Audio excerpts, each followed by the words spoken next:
Buenas noches, estimados televidentes. Continuando con el programa anterior, vamos a irnos más o menos al final del siglo XIX, principio del siglo XX, donde, como lo habíamos dicho, Estados Unidos ya entra como una gran potencia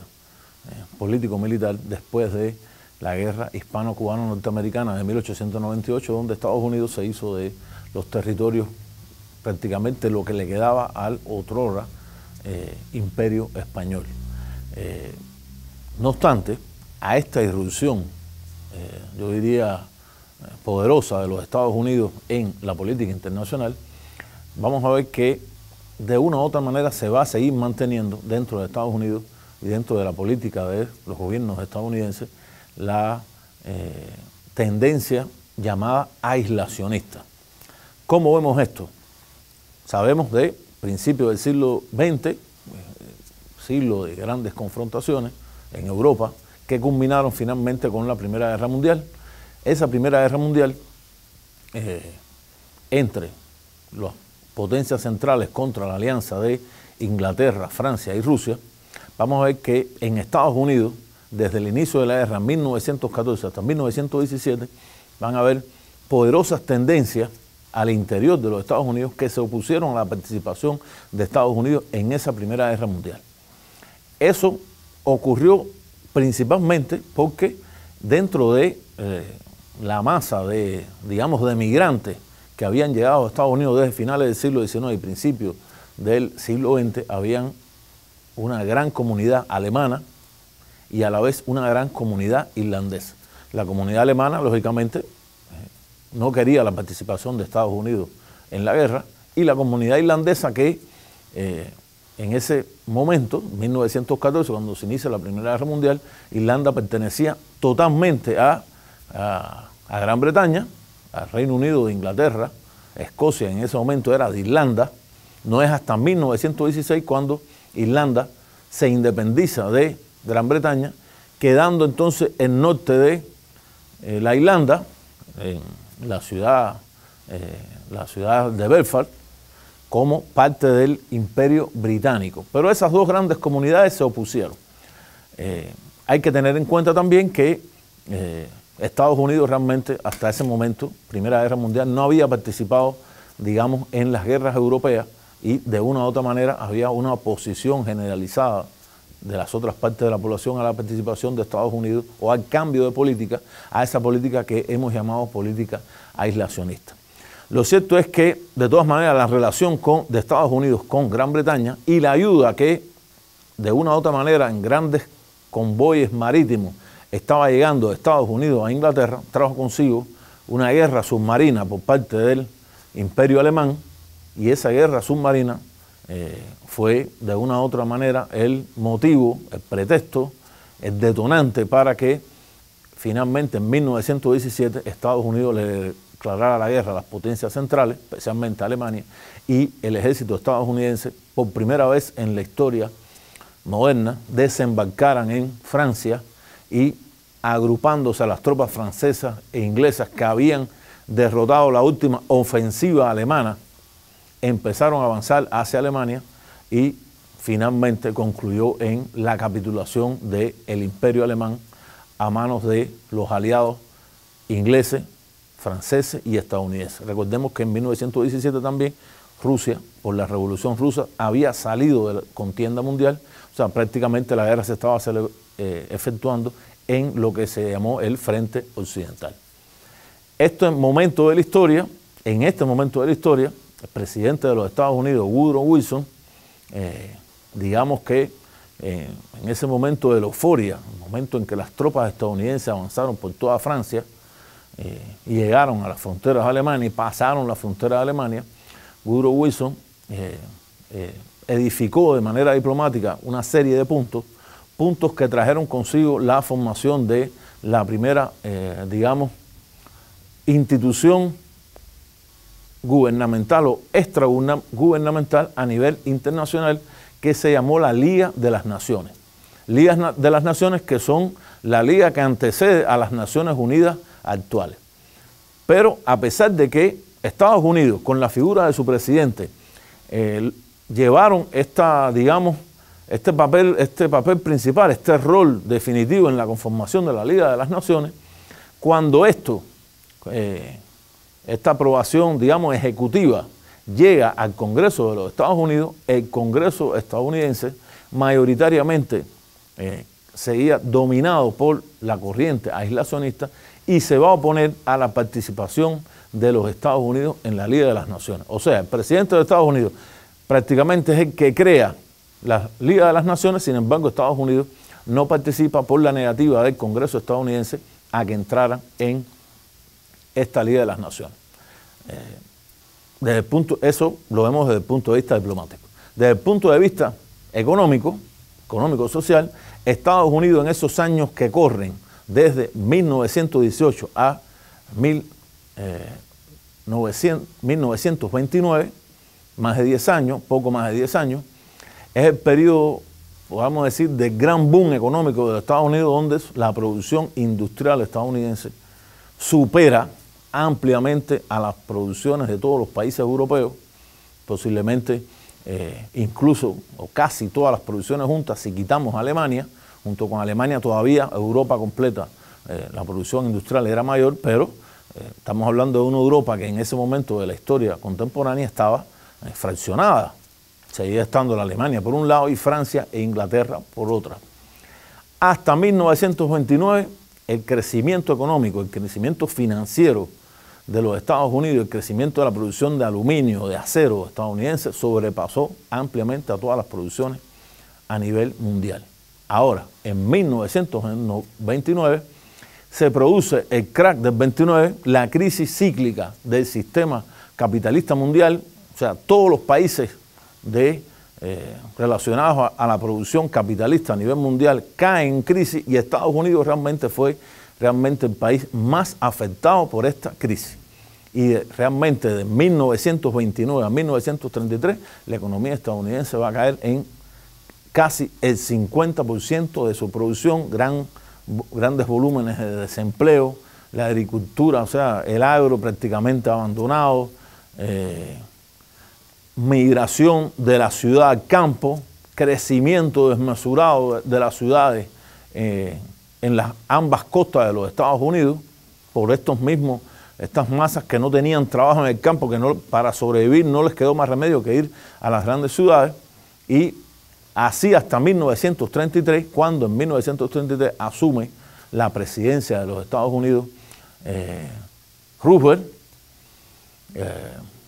una figura emblemática en la historia de los Estados Unidos, único presidente de los Estados Unidos que ganó 3 elecciones consecutivas en los momentos en que no existía, como existe hoy, un límite de una sola reelección para un presidente. En 1933, Roosevelt cambia la política estadounidense.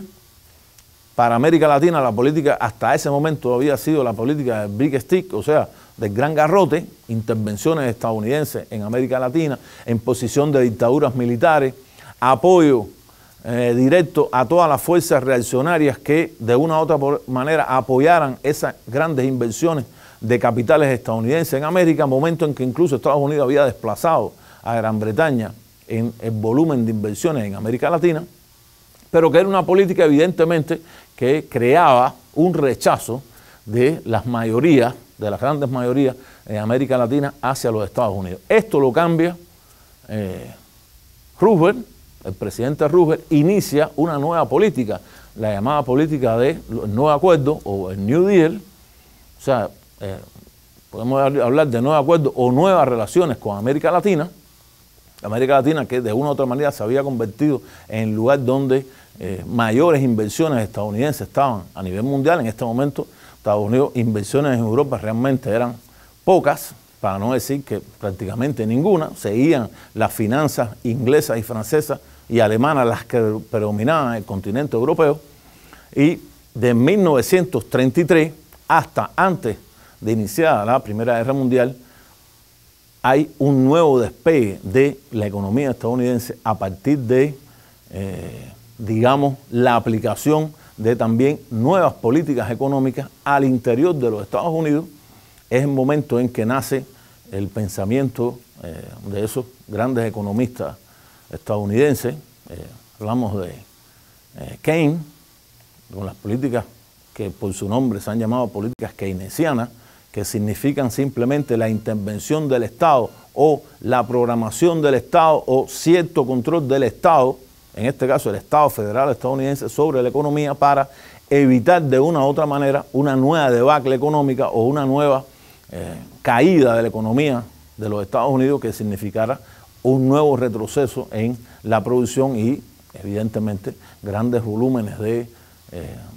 desempleo que traerían consigo incluso problemas desde el punto de vista social al interior del país. Como les dije, Roosevelt va a ganar las elecciones consecutivamente, gana las elecciones de 1937, gana las elecciones de 1941, o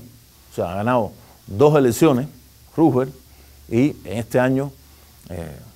2 años antes, pero todavía 1941 es, digamos, el año en que todavía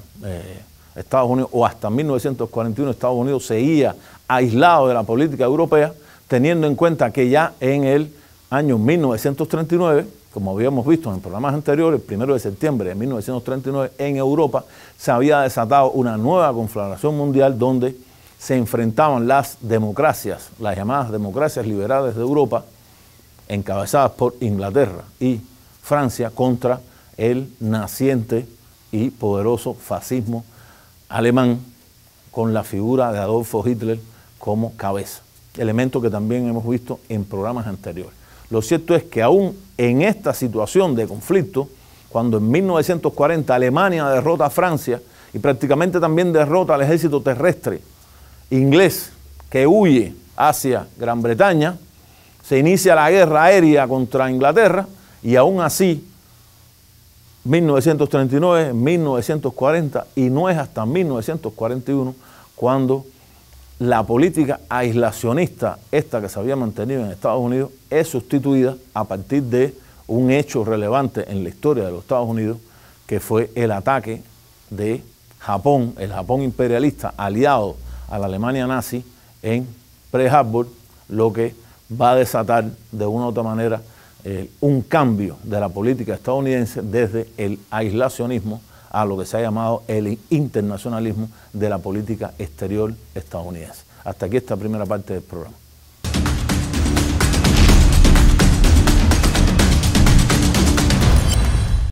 Continuando la parte anterior, nos habíamos quedado en la entrada de Estados Unidos en la guerra. Esto realmente es importante porque la entrada de Estados Unidos en la guerra aparentemente, en la Segunda Guerra Mundial, no tiene que ver con directamente con Alemania. ¿Qué fue lo que ocurrió? Japón, aliado a Alemania, esa triple alianza, Berlín, Roma, Tokio, Japón ataca a los Estados Unidos en el Pacífico, en las Islas Hawái,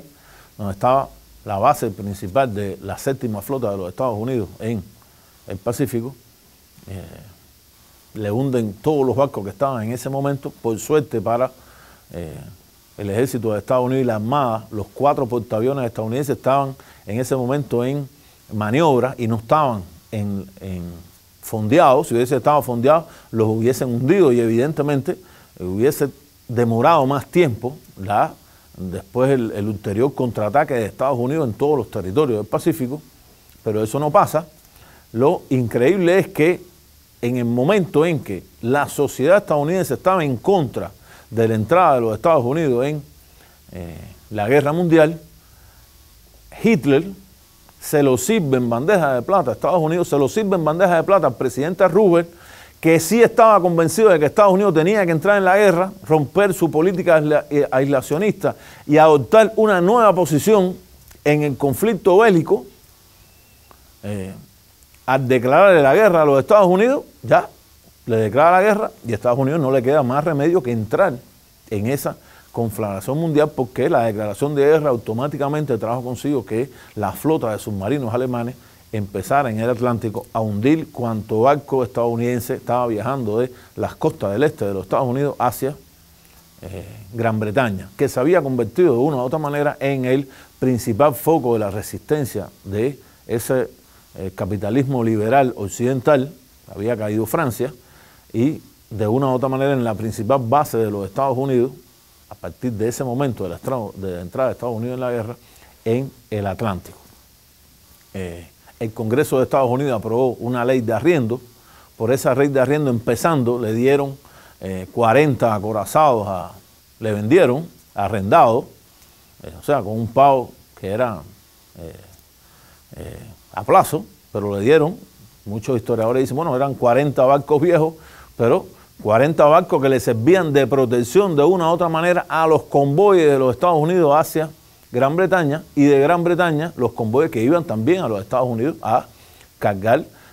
digamos, todos los materiales que necesitaban para mantener la presión en el occidente en el momento en que Alemania se había buscado una guerra contra la Unión Soviética, y en el frente oriental, como habíamos visto también en programas anteriores, se estaban produciendo los principales combates de la guerra. Estos años, desde este año 1941, si la producción estadounidense había crecido, ahora crece todavía más en una producción vinculada a la producción de armamento. Es el momento, de una u otra manera, del nacimiento dentro de los Estados Unidos de eso que hasta nuestros días se ha llamado complejo militar industrial, que frase o concepto que fue acuñado por el presidente Eisenhower años después, o sea, ya en los años finales de los años 40, principios de los años 50. Estados Unidos, sabemos, 1941 hasta 1944, su principal teatro de operaciones fue el Teatro de Operaciones Naval en el Pacífico, la guerra contra Japón, hasta que en 1944, después de los acuerdos de Teherán, o sea, en Teherán se reunieron los tres, digamos, principales oponentes del nazifascismo: Churchill por Inglaterra, Roosevelt por los Estados Unidos y Stalin por Rusia, y ahí habían acordado que los aliados abrirían en el occidente, las costas de Francia, el segundo frente para, digamos, aliviar la presión que tenía hasta ese momento la Unión Soviética de la guerra contra Alemania en el frente oriental. Supuestamente ese frente se abriría en 1943, no ocurre así, se abre realmente hasta 1944, cuando en el día de junio de 1944 desembarcan las tropas aliadas franco-estadounidenses, también unidades francesas desembarcan en Francia, y se inició ese famoso frente occidental que, junto con el, digamos, el frente oriental y el avance de las tropas del Ejército Rojo, culminaron el 9 de mayo de 1945 con la rendición incondicional de la Alemania nazi.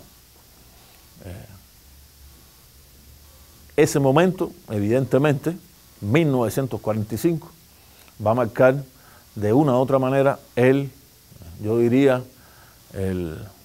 podríamos incluso decir, el nuevo nacimiento de una nueva geoestrategia a nivel mundial, un nuevo momento en la historia de la humanidad, cuando Estados Unidos emerge de esa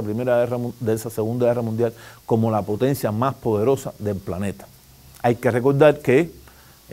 se rinde Alemania, pero no se rinde Japón. Japón se rinde después que en agosto Estados Unidos bombardea atómicamente las ciudades de Hiroshima y Nagasaki. O sea, por primera vez también en la historia del arte militar se emplea el arma nuclear como arma de combate, para también otros historiadores como arma de intimidación, porque Estados Unidos tenía el monopolio de la bomba atómica, que la Unión Soviética, que es el segundo país que accede al dominio nuclear, no lo va a hacer hasta 4 años después, en 1949. Lo cierto es que Estados Unidos lanza las bombas en Japón, y en agosto y el 2 de septiembre de 1945 el emperador japonés declara la rendición incondicional del Japón imperialista, y las tropas estadounidenses ocupan Japón. O sea, habían ocupado Europa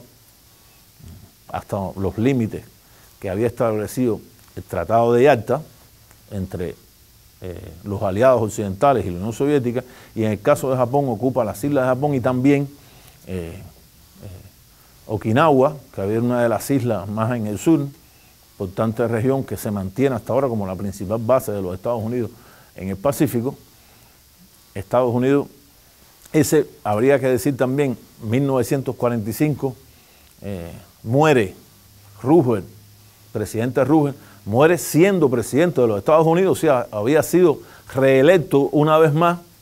en 1944 y muere. Lo sustituye el presidente Harry Truman. Truman es el que ordenó los lanzamientos de las bombas atómicas, las dos bombas atómicas, un hecho que es controvertido en la historia. Uno dice que para intimidar, la historiografía soviética habla de una intimidación, la intimidación nuclear, y la historiografía estadounidense habla de que era la única manera de evitar de que alrededor de 500.000 soldados estadounidenses murieran al intentar tomar las islas del archipiélago de Japón. Y realmente es un hecho que el lanzamiento de las dos bombas atómicas trajo consigo la rendición de Japón imperialista. En ese momento, Europa totalmente devastada, la Unión Soviética devastada, solamente los Estados Unidos es el único país que quedó prácticamente indemne de la Segunda Guerra Mundial. En su territorio no hubo guerra. Su producción industrial siguió creciendo, sobre todo la producción militar. Repito, empieza a conformarse eso que se llama hasta nuestros días el complejo militar industrial, y se aprueba el plan Marshall, por lo cual Estados Unidos también en ya producciones, no de tipo militar, sino producciones de alimentos, de ropa, o sea, de la industria terciaria, que tiene que ver con el consumo, grandes producciones hacia Europa, incluida Alemania, o sea, todos los países esos devastados. Eso hace que la economía estadounidense también siga creciendo. Se inicia entonces la Guerra Fría. Yo diría que el inicio de esa Guerra Fría entre Estados Unidos, cabeza ya en este momento de ese mundo occidental, sustituyendo a Inglaterra, que había sido la potencia, digamos, más poderosa del Imperio Británico desde el siglo XVII hasta 1945, Estados Unidos se yergue como la potencia que sustituye al Imperio Británico al frente de lo que se ha llamado desde ese momento el mundo occidental. La Guerra Fría trae consigo lo que se llamó el telón de acero, en palabras de Winston Churchill, ya no primer ministro de Gran Bretaña, había perdido las elecciones con los laboristas, pero todavía tenía evidentemente una gran influencia a nivel internacional, y él dijo que había que tender un telón de acero para evitar la expansión del comunismo. Es el momento también en la política estadounidense donde nace por primera vez una doctrina que tiene un carácter geopolítico, un carácter mundial, un carácter totalmente internacional, que se llamó la doctrina Truman, doctrina que nos habla de eso mismo que había dicho Churchill, o sea, la contención del comunismo, que el comunismo soviético que se había instalado en todos los países de la Europa Oriental no llegara a la Europa Occidental, y con ello se da inicio a esa situación que se ha llamado la Guerra Fría al borde de la caliente, sobre todo en estos primeros años. El poderío estadounidense se vio destacado en la guerra de Corea contra los coreanos de Corea del Norte, o sea, la Corea comunista contra también China, la China comunista, que en 1948 había terminado la Revolución China y habían sido desplazados totalmente el ejército nacionalista de la Kuomintang, que se había refugiado en la isla de Formosa, hoy isla de Taiwán o Taipei de China. Interviene Estados Unidos, interviene evidentemente en todas las conflagraciones que tenían que ver con la geopolítica exterior. Se crea el Tratado del Atlántico Norte como contención o como parte de esa doctrina Truman, donde se incorporan todos los países occidentales, incluida la Alemania Occidental, a partir de ese momento la República Federal Alemana, y Francia e Inglaterra, que prácticamente ya en los años 50 también se hacen potencias nucleares. Desde el punto de vista internacional, yo creo que también es importante destacar 1948, se crea la Organización de Naciones Unidas, digamos que hija de esa desaparecida Liga de las Naciones, que por primera vez y hasta nuestros días es una organización que va a agrupar a todos los países del planeta, incluso los países que en ese momento, al calor de los movimientos de liberación nacional, o sea, muchos países que se empiezan a liberar tanto en Asia como en África, de las antiguas potencias coloniales, sobre todo Inglaterra y Francia, empiezan a acceder también a esas Naciones Unidas que finalmente tienen, digamos, la división interna de una Asamblea General donde se agrupan todos los países del mundo, todos los países que se van sumando a esas Naciones Unidas, y un Consejo de Seguridad donde tienen el poder de veto 5 países que van a ser las 5 primeras potencias nucleares hasta nuestros días: Estados Unidos, la Unión Soviética, Francia, Inglaterra y China. Hasta aquí este programa. Nos vemos la próxima noche de domingo. Muchas gracias.